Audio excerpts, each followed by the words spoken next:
Betulkah gulai ikan atau ayam halal dimakan tapi najis kalau kena baju buat semayang?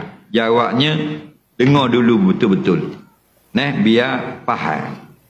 Bila kita beli daging stokor, telefon jap.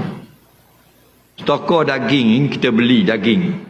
Bang, balik tak boleh masak lagi, wajib basuh dulu atas ni. Kerana darah merah atas tu haram makan. Allah sebut dalam Quran, audaman masfuhan, atau lagi yang diharam kamu makan darah cair atas daging ni. Kita pun basuh. Okey, bila kita basuh dalam daging tu ada darah. Ada lagi, cuma kita tak belah lah. Kita buh dalam gula. Okey, lebuh dalam gula, dia pok, dia tubik dak darah tu masuk dalam gula. Tubik, itu kata darah itu dimaafkan pada makan. Kerana apa? Kerana najis di dalam gula dalam daging tadi, bila dia panas gelegak, dia keluar. Dia jeliga dalam kuah. Faham? Betul tak? Jadi seolah-olah mutan najis kuah tu, tapi dimaafkan untuk makan. Kalau tak boleh makan, tak bila tak boleh makan. Betul tak?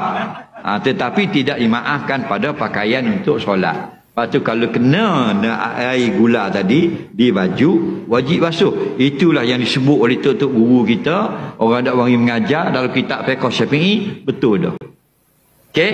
Tetapi bila tu jika memang ada darah sebelah dalam daging. Nampak? Pendapat yang kedua tidak kuat. Dimaafkan pada makan, juga dimaafkan pada kena pakaian. Jadi luah. Jadi benda yang luah gini, kita jangan nak jadi sepik. Orang ngajar tu betul dah. Itu pendapat yang kuat di sisi mazhab. Okey?